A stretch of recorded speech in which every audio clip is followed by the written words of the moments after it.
je déclare en tant que pasteur. Tika ba prison nyonso ba kangayo na forme nyonso. Towa lelo obima pe ba porte à prison et puka na on nom.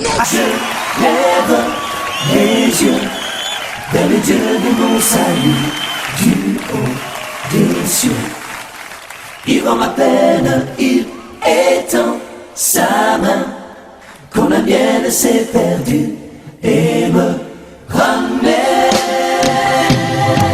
Je lève les yeux vers le Dieu de mon salut, du haut des cieux. Il voit ma peine, il étend sa main, quand la mienne s'est perdue. Et tant que bomi nyama makile koulé azui posa nyama alatisi bango. Je vous ai dit et je le répète, geste wana oyo nzambe ayebaki kosala na jardin d'Éden, ma sœur, mon frère, ezalaki déjà image to elilingi ya rédemption. Elilingi ya rédemption. Ayebaki kolobela yango. Bongo, naïba ko expliquer que animal wana oyo atan zambe ayebaki koboma na Genèse tant bakoko na biso ba sali lisumu soko naviguer na Bible au progresser na Bible au tali vie à peuple oyo nzambe ayebaki kopona par rapport à leur marche. Pour être nzamba zo makoki ya ko agréer bango, pour être nzamba zo makoki ya ko supporter bolumbu na bango, nudité na bango, parce que la nudité c'est l'image du péché. Il faut ba animal et kende na sacrifice pour être nzambe oyo asali likolo pe na se. Azo makoki ya komona bolumbu na bango te. Azo makoki ya komona mabe na bango te. Azo makoki ya komona ba dégâts na bango te. Azo makoki ya komona ba crime na bango te. Il faut toujours animal to ba nyama e ba kopesama na mbeka. Acte oyo yemoko aebaki ko poser depuis la création. Parce que c'était lui-même le créateur qui a posé ces gestes-là de tuer l'animal. C'est Dieu lui-même aebaki ko salango wuta e bandeli ya mokili. Et service wana et continue qui a mon avis bino dans Lévitique chapitre 1er, même si aucun nombre, aucun exode, kuna nzambe apesi mot d'ordre, apesi mitindo na mosali na ye Moïse. Comment soki peuple sumuki, peuple tamboli malamu te, ezalaki na ba animal ou les animaux, oyo les créateurs aebaki kopona ba animal sengelaki epesama comme mbeka, epesama na sacrifice pour être nzambe oyo asali likolo pe na se. Azo suma kokita komona bolumbu to masumu to ba acte mabe oyo peuple koki koposer.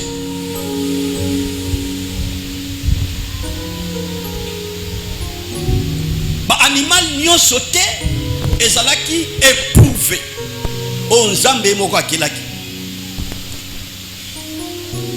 Mais zalaki na ba animal oyo nzambe aebaki ko pesa mitindo na mosali na ye Moïse oyo nde sengeli epesa manambeka. Chers frères, alingi pe na tirer leçon oyo koko sunga biso. Vous savez, dans le langage biblique, les animaux aussi nous parlent d'un peuple. Et le banabiso na libota. La limite n'a qu'une profondeur. Laissons naturellement les animaux. Na vie na biso, zamba za ba préférence na. Zamba za ba choix na. Réfléchissons ensemble. Jacob na Isaou na ba botamité, bazana libuma maman na bango. Na ba bimi na sama belote. Il y avait déjà une prophétie. Dieu a aimé Jacob, il a haï Esaü. La Bible précise, est-ce que Dieu est contre? Loin de là. Là, c'est la préférence de Dieu. C'est le choix de Dieu. Donc Zambé a sa préférence, pas sa choix. La Bible dit, il fait grâce à qui il veut. asala kangolu na oyo ye alingi. Ndenge toyaka na église, chers frères, biso tozo symboliser image ba animal comme un peuple, mais zamba kosa la choix et pas il y a quelques personnes à pakoli bango ti bango mise à part, ma sœur, mon frère, pour son service. Réfléchissons ensemble comment expliquer ba animal oyo nyonso eza ko exister na sama belo tata nzambe mutasala. Nzambe mutasala ba nyama nyonso, mais il y a d'autres animaux nzamba boyi epesa manambeka. Aboye epesa manambeka. Ya on a vu bino par exemple les ngulu. Donc cochon eza animal oyo eza considéré na miso nzambe comme animal impie. De koki jamais kopesa manambeka. Yango moni na tangu wana. Un certain Antiochus Épiphane azalaki empereur. Par rapport il y a influence naye, par rapport il y a rang naye, par rapport il y a renommé naye, cet homme il avait changé la sacrificative. Oyo Israël bandait kopesa auparavant. Parce que Israël d'ailleurs déjà qu'on décrit beaucoup la dimanche. Bah animal bandait kopesa dans la sacrifice, na ba keza chèvres, les oiseaux, tourterelles, pigeons et puis plusieurs animaux. On a cité qui beaucoup la dimanche. Ce n'est pas le moment d'en parler avec des forces détails. Israël baebaki ba animal ni ne kopesa dans la sacrifice. Mais cet homme en tout cas c'est plus fan par rapport à son influence a changé Israël sacrificatif onganga nzambe lolenge bakoki kopesa mbeka to kotumba banyama et abandi kotumbisa Israël ba animal oyo Bible boyi tata nzambe et boyi o ba animal nzamba déclaré comme impie, entre autres les cochons pangulu. Njorande ko sala bongo ezalaki abomination monene na miso ya nzambe.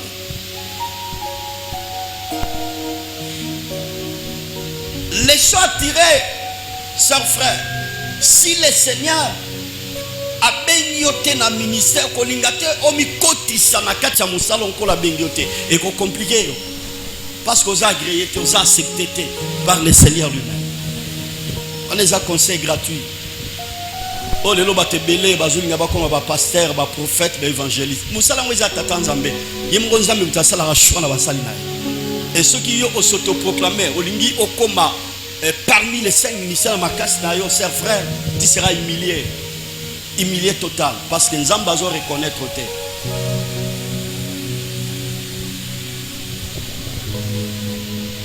Alors, tout à l'heure, Awa, Nzambe aponaki ba animal o sengele pesa na sacrifice. Mais pourquoi choix ya agneau parmi les animaux oyo et bandaki kopesama na sacrifice?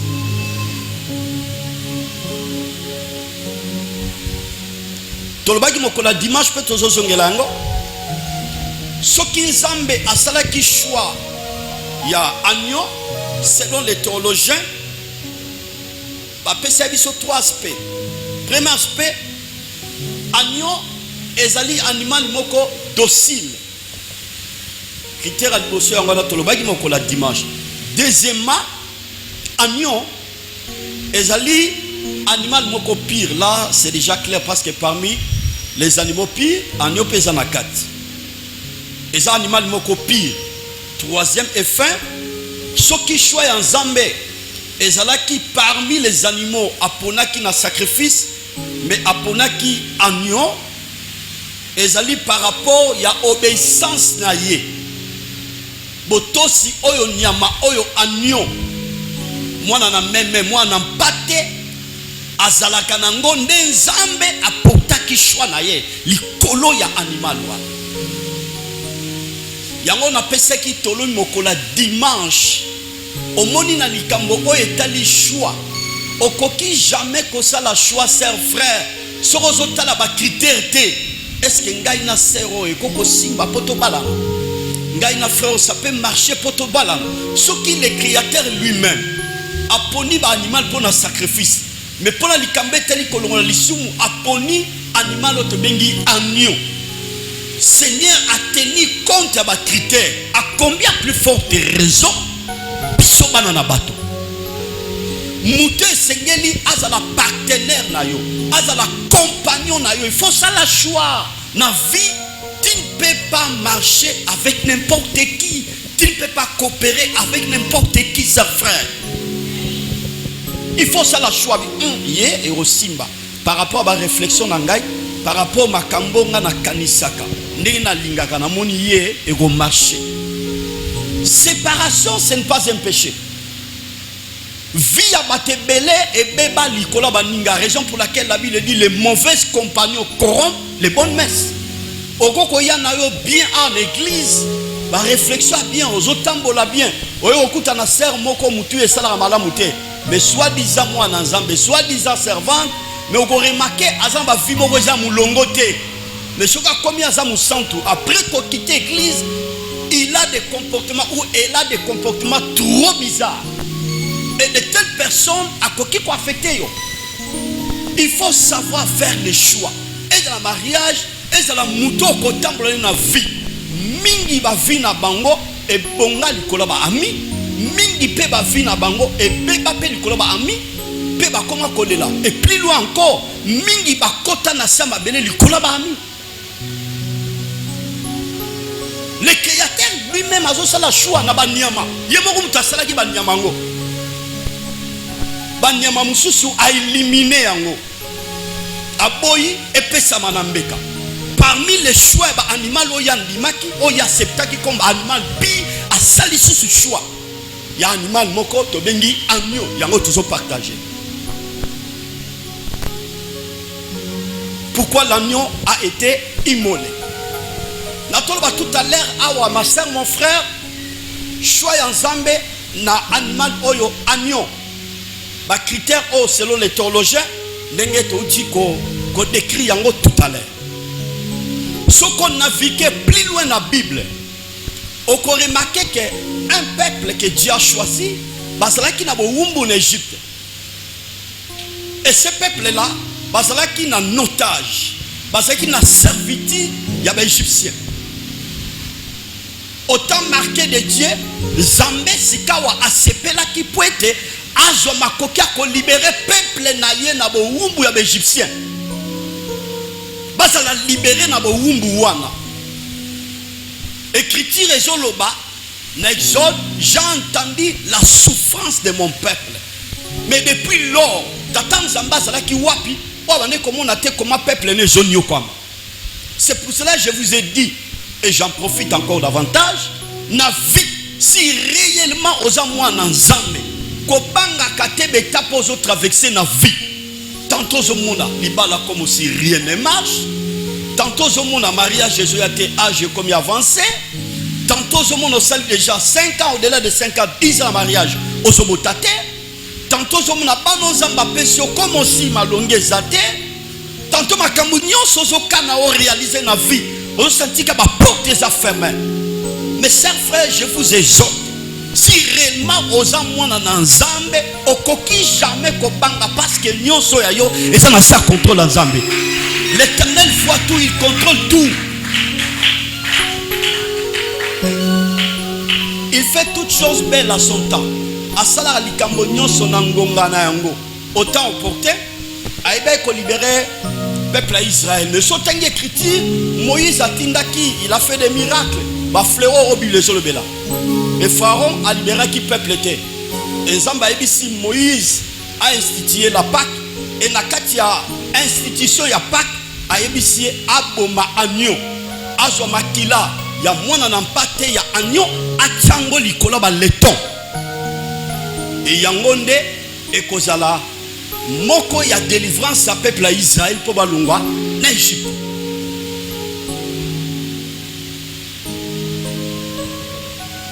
Pourquoi l'agneau a été immolé, qui est l'image de Jésus-Christ? Bonanini,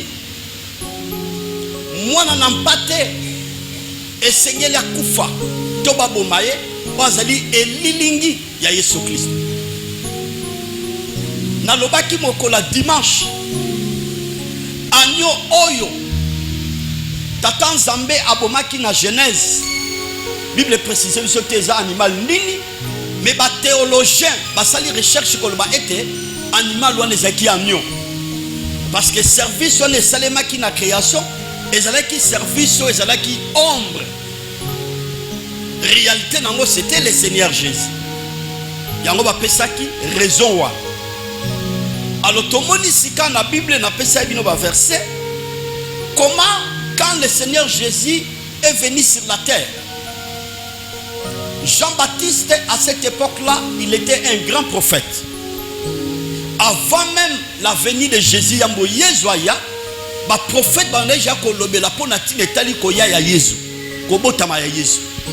Et autant opporté, autant marqué de Dieu tant où Yesu a botami. Jean-Baptiste a zoteya, Yesu a yewana.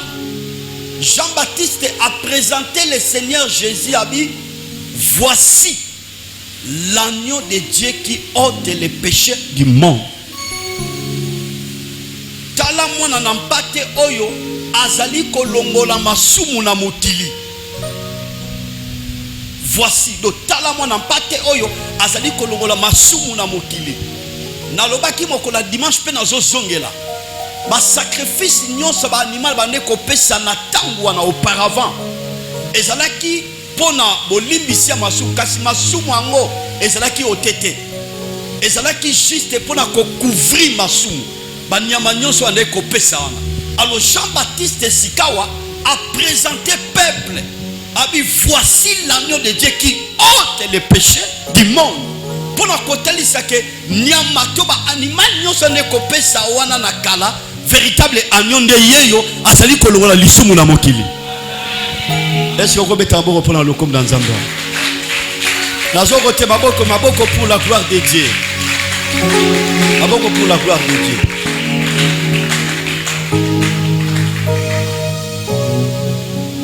Donc banyama bane kopesa osiki ba tumimbe kama kile tangi masumu ya peuple malimbisami masumu na bango ezipami na njela makila ona mais effacé.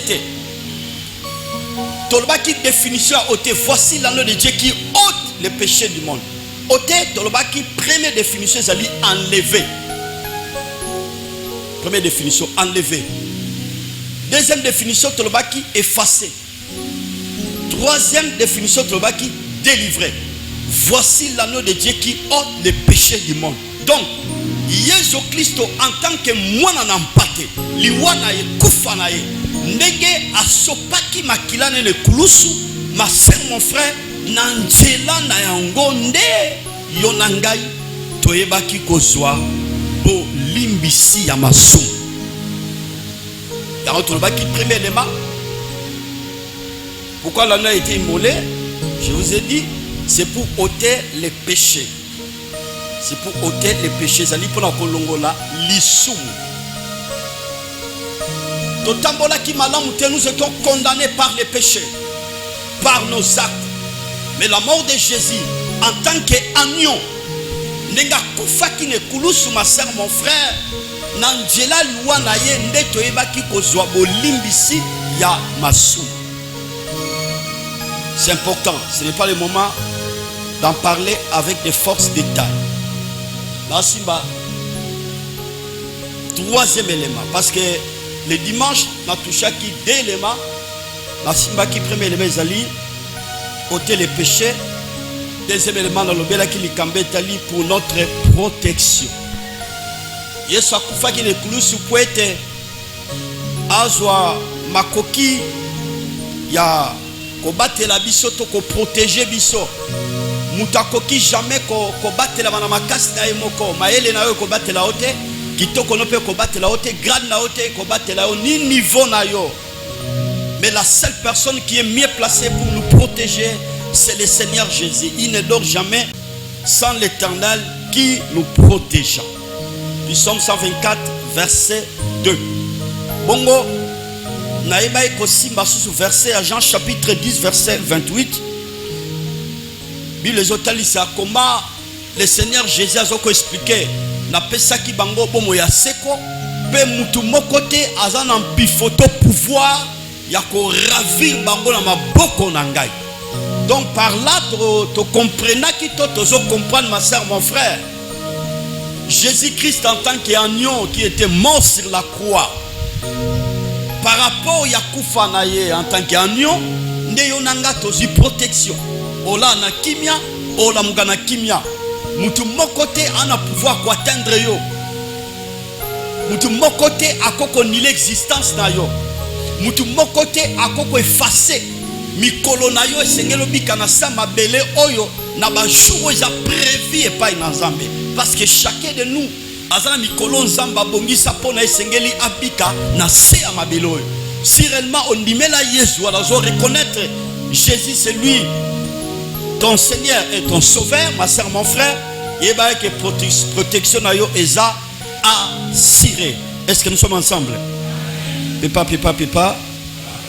Beta maboko pona lokum na Nzambe. Makisa doza maboko ya ba pentecôtiste. Maboko ya bato Nzamba zo tonga pa zo pambola, pa zo pesa boyebi.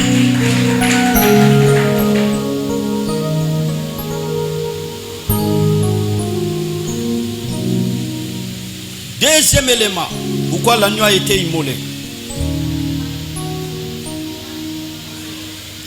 Troisième, merci, la monique vous attentif. Pour que nous soyons des saints. Pour que nous soyons des saints. Pour tokoma basantu. Est-ce que mon santu moi zokanga? Pepa. Dans la place pour enseignement, ils ont tellement doctrinal.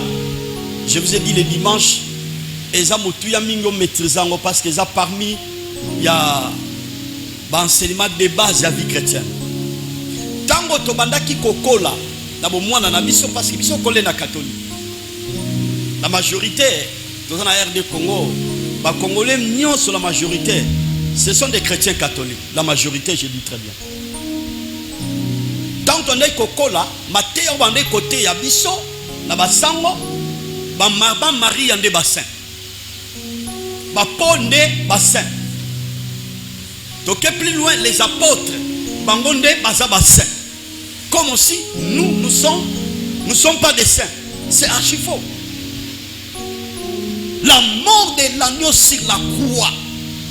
Kufa ya Yesu ne kulusu, ma soeur, mon frère, en tant qu'agneau. Makilao ya yebaki kosopa wana nde yango esali ete yo na ngai tokoma basantu.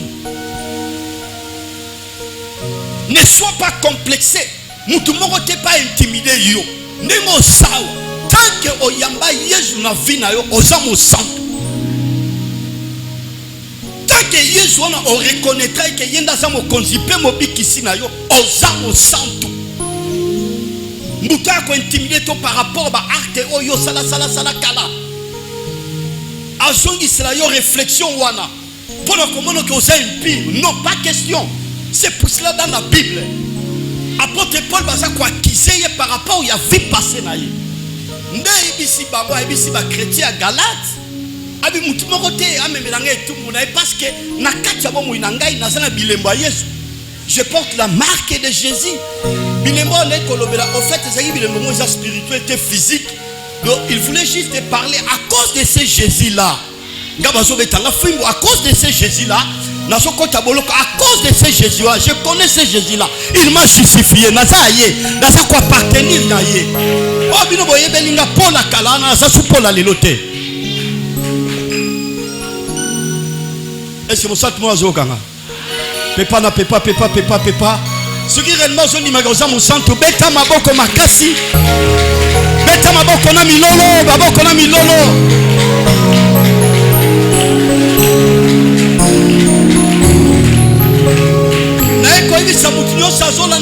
Na poko lelo soki mama Maria o abota Yesu azalaki mo santu yo posa mo santu soki ba Pierre bazalaki ba santu yo posa mo santu soki ba disciple noso balandaka Yesu bazalaka ba santu yo nanga pe toza ba santu ya momoni apôtre Paul azolo ba Éphésien écrit à l'église de l'Éphèse aux saints qui se trouve à Éphèse. Na komi buku oyo na basantu Il y a Éphèse. Donc les chrétiens qui na Éphèse. Ne bango ne nazo komela. Landa verset mo intéressant à ma casse. Éphésiens chapitre 1er. Landa très bien. Ah merci parce que nazamu santo. Saint Tabazo. Ocha kombo na yo. Saint Tabazo. Lo ma casse. Ngala bi Saint Tabazo. Nazo ka voir noter lo ba Saint Tabazo.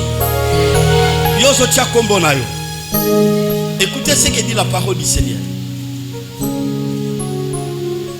Éphésiens chapitre 1er. Et ça verset 4, nous l'avons dit à 3.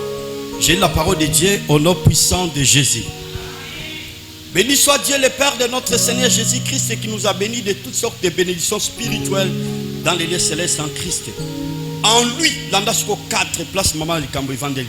En lui, nous a élus avant la fondation du monde pour que nous soyons des saints. Pour que nous soyons des saints et irrépréhensibles devant lui. Irrépréhensibles devant lui. Que Dieu bénisse sa parole. Que le Seigneur bénisse sa parole. Leta maboka ba pentecôtiste. Maboka ba tonsamba so tonga pa so pambola. Na sora le lazo éclairer bango. Alléluia. Écriture et le baboy. Et pas inaye en lui là c'est le Seigneur Jésus. Et pas inaye woute bandela mokili. Aeba ki ko bianga biso to aeba ko benga biso to aeba ko pona biso. Woute bandela mokili aeba ko benga biso, aeba ko bianga biso, aeba ki ko choisir biso pour être to comme basantu liboso na ye. C'est frère. Pepa, balancez la main. Oyebi, vina biso, ezaloko la livre. Ouais, ezaloko la livre. Na page A, baebe la rayo païen. Baebe la rayo soula. Baebe la rayo muta bilangwa, chege, ainsi de suite. Oh, nyon se bakolo banayo. J'aurais na page B. Depuis la fondation du monde, Zambé si abondi ça que déjà aux alamos sang.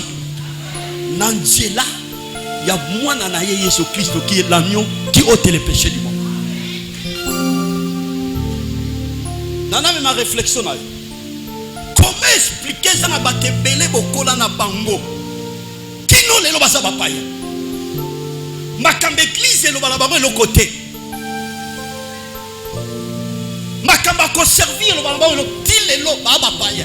Et plus loin encore, comment expliquer bande ko bo tamile ko papa moko maman moko. So je vis ça on manzambe so le ba kake na matoyi. Il ne s'intéresse pas pour ce qui concerne les choses de Dieu. Sœur frère, ce qui le lo yo ye banzambe, ce qui le lo comme ko sambela, ce qui le lo comme mo Christ, ce qui le lo comme ko servir, ça c'est le choix de Dieu depuis la fondation.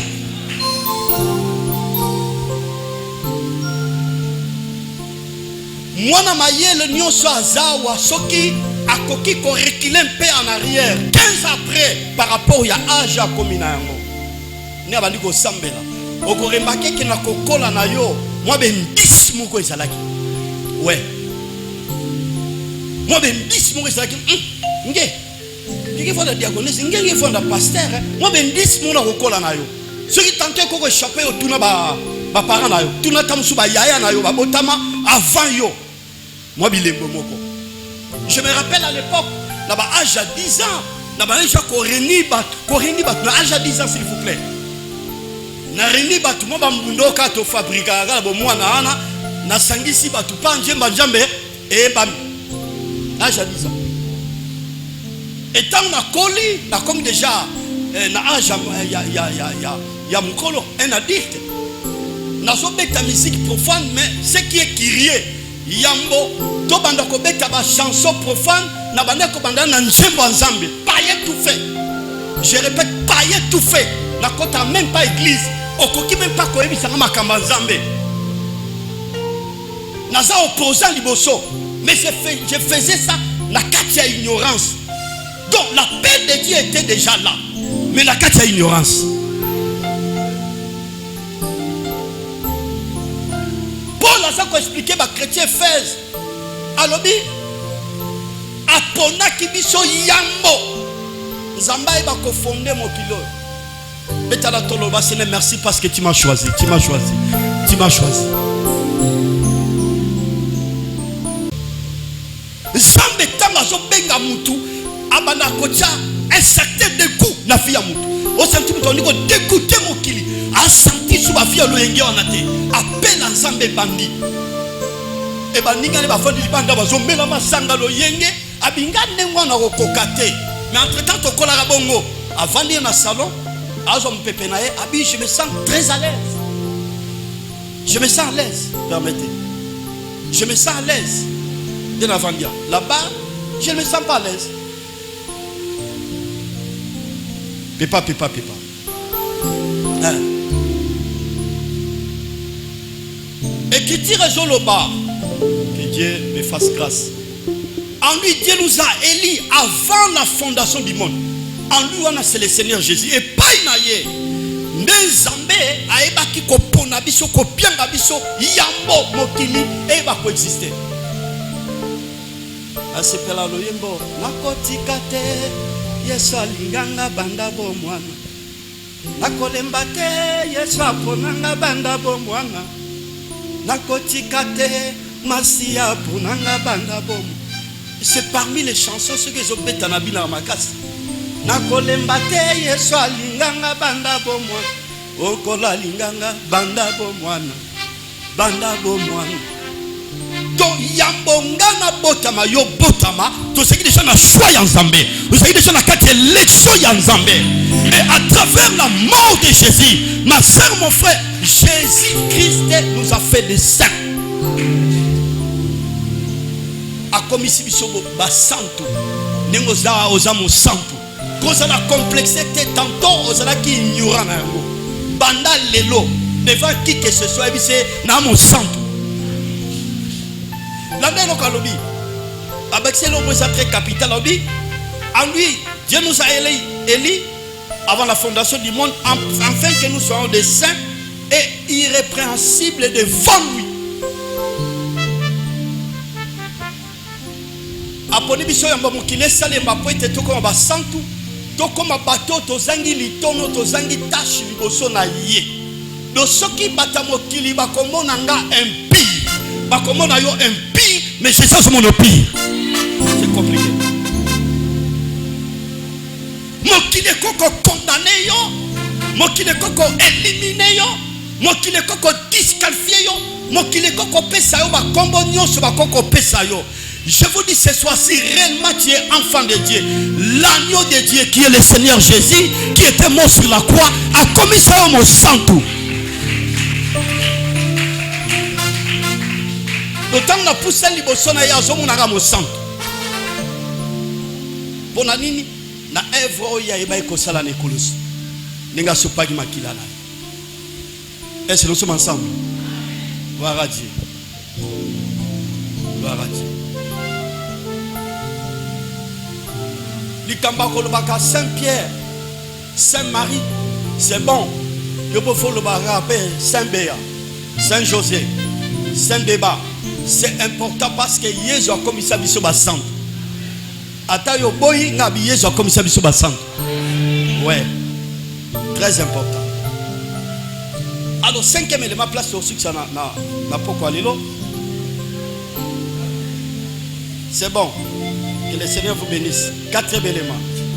Beta maboko na mongi vraiment attentif.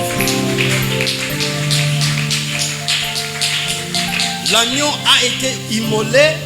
Quatrième élément, c'est pour obtenir la gloire. C'est pour obtenir la gloire. La personne nous déjà va verser les balles. Bolandanga. Moi n'en empate. Oeza Yesu Christo. Aïba kokufa. Nangela ya sacrifice ya makila na ye ma sœur mon frère. Pour être yo nangai tozo ankembo. Dans une année de gloire, bien sûr. Tu as copié sa définition. Il y a gloire, il y a splendeur, il y a célébrité, il y a honneur, il y a manifestation, il y a puissance ensemble. Il y a une définition à gloire. Sur le temps écrit, le Seigneur Jésus, dans Jean 14, verset 22, je leur ai donné la gloire que tu m'as donnée. On a la prière sacerdotale, Jean 17. Asa lo samba bonganga nzambe. Azo sa tata, nkembo yo pesa kinga yambo mokili existé. Bato yo nyonso bandimi ngai, bato nyonso ba yambi ngai, na supe nkemba on sani, na pesi bango yango. Na zongi sibino na création, na lobaki très bien introduction na zongi sabino na verset to bandaki na Genèse chapitre 3 verset 21. Oko remarqué tango bakoko na biso basali désobéissance. Bakomi ni. Je vous ai dit que le créateur a coquille jamais pour supporter nullité. Parce que nullité même sur le plan physique est bizarre. Trop bizarre. On est tout vendia. Moi kotara bolumbo abiso nyonso komara. Trop mal à l'aise. Imaginez un peu aux salon aux la film na bana papa na maman ceux qui bana bazana. Nudité s'apparaître dans la télé, on se sentit gênant. Donc pour dire que la nudité quelque part est bizarre. Et je vous ai dit le dimanche, la nudité pour l'homme et la femme en dehors du mariage, c'est la malédiction. Mais la nudité pour l'homme marié, ok, la femme mariée, c'est la bénédiction. Alors tata Nzambe pour être azwa makoki yako supporter nidité bakoko na biso liboso il faut bomanyama wana pour kandane za la peser pour kandane za la peser pepa na pepa et l'homme est matinga avant de continuer ma terre na pe satoli frère sœur au habitant bon ça la rapport sexuel en dehors du mariage au livre encore na ona moto bobiminaye et linga naza obligé na zongela. Quand vous avez un banjo, vous avez un niwana. Donc, il y a sur l'hôtel, il y a un cornaille, au PC, on a un moutouan. Au livret cornaille. Ce qui moutou, c'est couplé, il est sorcier, c'est fini. Ta vie est détruite. Ce qui peut à moi, si on a un missa, ma bé, vina et baby. Il y a un monde qui vit à battre belé, bébé, pour acquérir un X, acquérir un Y. Complication et quota na vinaille. Rapport sexuel en dehors de mariage n'a pas de conséquences, chers frères. Il faut tenir bon, être ferme. Pour la vie, c'est la meilleure conseil gratuit, il faut lutter. Pour les lots, les sous impudicité, c'est normal, c'est passable, et les caca. Et c'est très dangereux dans l'église. Ne faut pas blaguer dans les cambés telle vie à sexe. Bien les gens qui vont s'engager dans le monde, comme une njoto moko. O lokoti milimo ko lokota ndenge o ndenge na lati gilet o lata bila kelma be pe bongo soko zela ba vion na kata partir de nos ka bo kata yango e ko pambola otepe ko tonga yote moi mayele ndinga zo qualité a oyo ako simba ngo pe ako salela ngo pona lipamboli ya vina to vandela Tata Nzambe pour supporter nudité na bango. Lisumu na bango. Abomi nyama. Pe azui poswa nyama. Alatisi bango atongeli bango bilamba. Landa siko place tozoke. Cet acte-là que le Créateur avait posé dans la création, na bakoko na biso. J'avais dit et je le répète, c'est une image à rédemption. Et ça, c'est l'iligne à Kosikolama. My God, c'est quoi ça? On arrive à Porto Aboué. On va aller à maman Mobo. On va bêter ma banga. Azumi wana mobile ya bata troublé ndarabat. Babiaza mama église ya namoni longi na ite. Hollanda n'a pas de place pour maman vivre à télé. Il faut faire très attention. Je le répète, il faut faire très attention. le Seigneur soit loué. Na continue. Aton zamba salaki nenga lati bango posanyama ezaki acte moko prophétique. J'insiste, prophétique. C'est pour cela. Bien-aimé Paul, à son chrétien à Rome, Romains chapitre 14, verset 13, si j'ai bonne mémoire, je crois que c'est ça, c'est verset. Alors, revêtez-vous du Seigneur Jésus.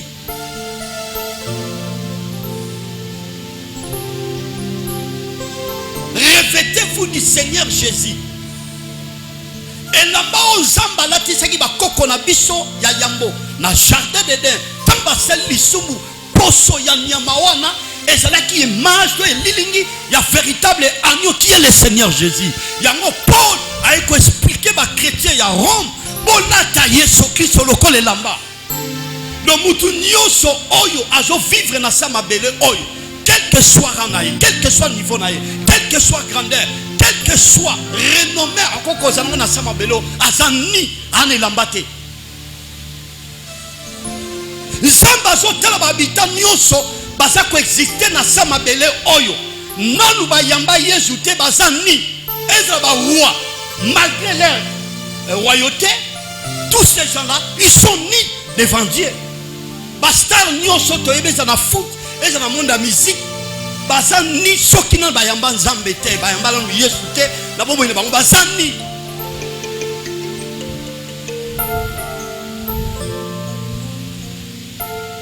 Nilité na solo beleza likambo nilité eza physique te, eza nilité eza spirituel, eza telle sa image à péché. Donc la personne nana yamba Yesu te nzamba zo mona ni. Donc imaginez un peu ce que vous avez mis. Là, utiliser le langage na biso, vanya lunguba, vina. Vina c'est l'insécurité.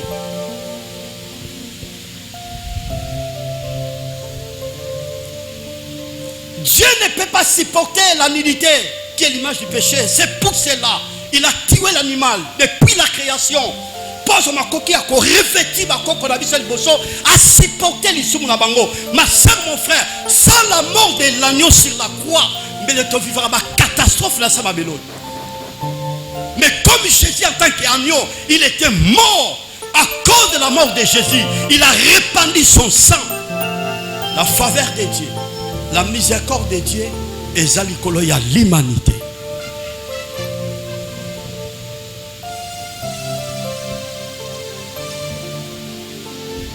Oyebi na vie soko ozo sambela o mesana mama nzambe o mesana lisumu ozo créer une force.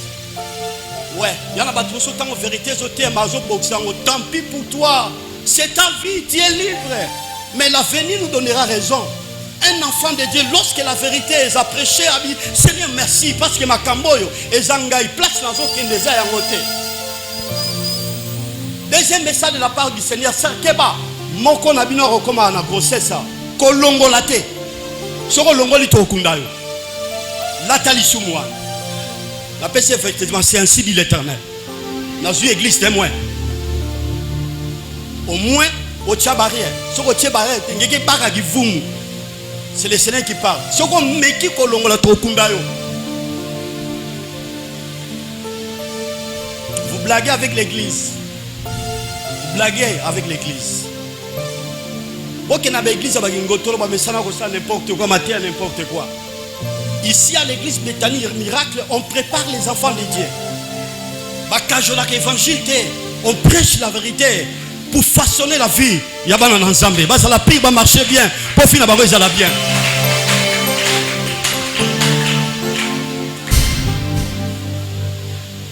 Moi, je la vie dit merci. Merci pas. Nzamba pambola yo. Parce que moi si gabi sepela oyoka matin na Bethanie pour ceux yo Bethanie te mbele yo ndumba leta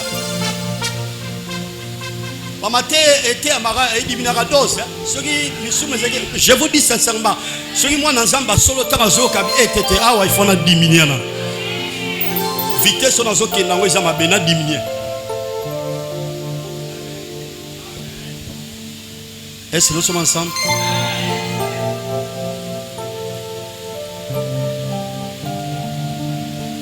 Chers frères, nabani une rochita l'itiana. Zambe alatisi bakoko na biso ya yambo, les habits de peau. Ces habits-là, c'était l'image des véritables habits qui est le Seigneur Jésus. Yango Paul a dit dans Romains, chrétien Romains 14 et 13, revêtez-vous du Seigneur Jésus. Donc, si réellement on dit Jésus na vie na yo, yeba on est aux tambola bozan et lamba. Et ça ne rasa pas mais les lamba, les lamba. Les lamba c'est physique, c'est spirituel. Les mêmes habits là, habits wana oyo, samba la tsaki ba koko na biso liboso, et ça qui physique té. Ya mo montant ba sali sumu, ba moni ba comme ni nzamba biso nam té biso ozani. Qui t'a pris que Dieu? Parce que l'habit on samba la tsaki bango, c'était la gloire de Dieu. Ya mo moni na Romains chapitre 3 verset 23 et lobby. Tous ont péché, sont privés de la gloire de Dieu. Pépa. Betamaboko pona lokum na nzamba.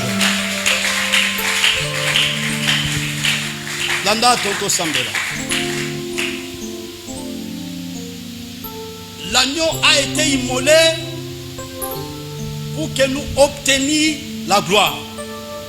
Afin que nous puissions obtenir la gloire. Moi n'en pas te. Baboma qui est toi, Koufa qui peut être Yonanga Tozwan Kembo. Dieu a créé l'homme pour être moto. Aïba Kobi kan Kembo na ye. Le Kembo ensemble, chers frères, ça la partage à Finayo. C'est ça, chers frères, l'agneau, Oya Koufé la Guinée-Koulous. Sur autant d'écriture, on remarque les jours Jésus-Christ et au Baïbaï Kokangaï. Dans l'écriture très bien. Donc bakangi Yesu, ba soda, ba weleli vêtements na ye. Ba weleli vêtements ya le Seigneur Jésus dans Jean chapitre 19 verset 23. Ba soda wana chacun d'eux a eu été ni vêtements. Ils étaient 4. Moko a eu été ni vêtements ya Yesu. Soda musupa a eu été ni vêtements ya Yesu. Soda musupe a été un vêtement à Jésus. Soda musupe a été un vêtement à Jésus. Les 4 personnages oyo moko na moko aebaki kozwa été un vêtement à Jésus. Vous croyez ça au hasard? Non. Yango moni prophète Salomon a dit j'ai appliqué mon cœur à connaître la raison de chaque chose, le pourquoi de toutes choses. Pourquoi les 4 soldats moko na moko a qui était un vêtement à Jésus? Quelle leçon à tirer? Langage une évandoua. Toye kola na géographie, moutinyon so à l'écart la bande de l'école Lazare. Toye kola na géographie les 4 points cardinaux. Pépa. Ouais, les 4 points cardinaux. Et dans l'est, il y a Liboso, il y a Mbale. Ouest, il y a Misato, nord. Et 4e, si, les 4 points cardinaux. De l'Église de Rotalisani. Les 4 soldats là qui a pris les vêtements de Jésus et il dit simplement qu'on symbolisait la terre. Donc les 4 soldats là qui ça image, il y a mon kilo toujours vivre nango. Toute la terre a besoin de l'habit de Jésus qui est sa gloire. Ma soeur, mon frère, la gloire vient de Jésus. Nous sommes déclarés na tonga lelo, na poko yo s'il vous plaît. Nous tenons soit andimé la Jésus. Tika gloire à Jésus, c'est la partage à vie na yo. Oh. Na kata musala na yo, bika gloire ensemble. Au nom de Jésus. Tika la kote kana yo, bika gloire ensemble. Au nom de Jésus. Tika la kotanga na yo, gloire ensemble, c'est la partage à vie na yo. Au nom de Jésus. Tika la musala na yo, gloire ensemble, c'est la partage à vie na yo. Au nom de Jésus. Tika la faire na yo, gloire ensemble, et c'est la partage à vie na yo. Au nom de Jésus. Na nyoso toko sala, ma soeur, mon frère, na sama beloyo, et Seigneur to vivre gloire ensemble.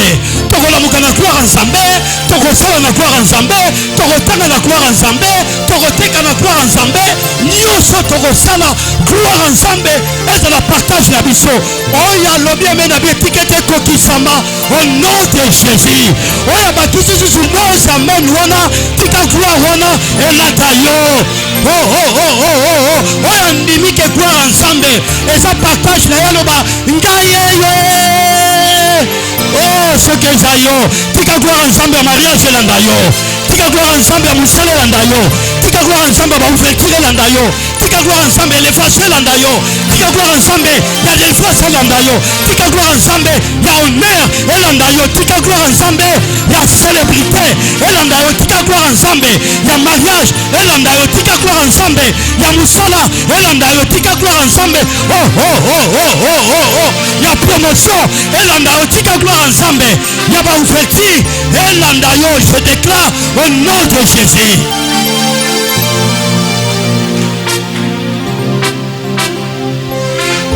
L'agneau a été immolé, il nous a donné sa gloire. Nako forcer ma kamboute na fina ngana ko bika nkembo parce que nza ko appartenir pa nae. Na libala na ngana ko bika nkembo. Na ko tanga na ngana ko bika nkembo.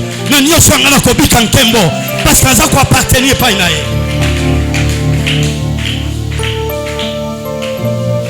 Frère, gloire et ça va définition est belé. Et ça célébrité. Et ça honneur. Et ça splendeur. Si vous avez un zamba lingi si vous avez son honneur. Si vous avez un zamba lingi à rendre comme bon mon nene. Ma tête me va relever là. Et ça ne doit pas pembe na yo nzambe a changé ma sola vie na ngai. Et ça ne doit pas pembe a changé ma sola vie na ngai. Raison oyo agneau qui est le Seigneur Jésus aïba kokufa na église. Je leur ai donné la gloire que tu m'as donnée. Je leur ai donné la gloire que tu m'as donnée. La suite ici la lité à l'angaï.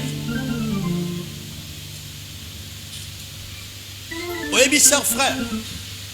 Ce qui tous à la cas sensible à tout moment tant que tu as kanda kwa nzambe. Il y a beaucoup de choses, le Seigneur est opérationnel. À ça qu'on éclater gloire, mais il y a plusieurs personnes qui sont distraites ou distraites. La gloire de Dieu est toujours au rendez-vous tant que ça qu'on s'approche devant sa présence. À éclater toujours un bonheur.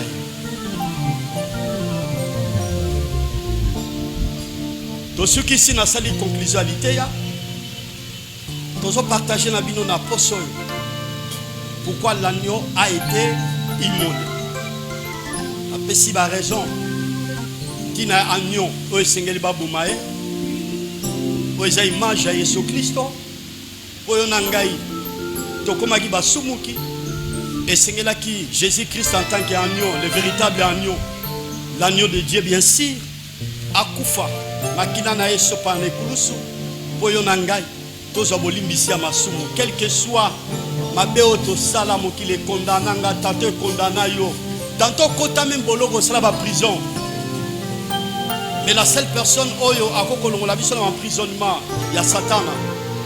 Là bas acte ma béoto sala rien que le Seigneur Jésus, c'est lui l'agneau qui ôte les péchés du monde.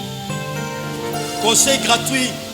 Qu'on les la rassure ceux qui l'étaient parce que plusieurs personnes sont comme ça. Ceux qui l'étaient mis sur moi sala kala. Abani sur les langues après qui l'étaient. Non, quand le Seigneur nous pardonne, il oublie. L'agneau de Dieu qui ôte n'a pas effacé, enlevé. Le temps à Libi sera biso longola yango, abosani yango. Mais ça va te belé ko sanga, ko comprendre sens à l'obi ko yazui, li sumora sala kala. Solité était ami, avant de faire la confession yango. On est ça pour moi na. Jésus aussi à Libi sa qui au frère. Tobaki sami balé, tolobaki mokola dimanche, protection. Bien aimé, protection. Et c'est le ramutu à la vie à mutu. Y'a un album mokola dimanche, bateau basé levé, bateau dépassé mbango pour la protection à bango. Bamsou bako kotanda kwa nganga pas so singalo kete bate la raye. Bamsou baso la tabanti bal po, massa ses été. Nyo sona mutu aso lukaka protection. Comment ba président mondo, ba président africain, baso dépenser bambongo pour la sécurité na biso. Entre-temps, sécurité on a oyo. Bango baso dépenser bambongo est limité, mais biso sécurité na biso c'est na limité parce que Jésus ndé mutazo protéger biso. Yango moni a rassurer biso ami oya simbi mokota na pouvoir ko simba. Voilà pourquoi l'agneau a été immolé. Et l'autre parlait de camé de la gloire. Que le Seigneur bénisse sa parole. Que mon Dieu bénisse sa parole. Je déclare en tant que pasteur. Kaba prison nyoso bakangayo na forme nyoso. Tonga lelo obima pe ba porte à prison et pour kana on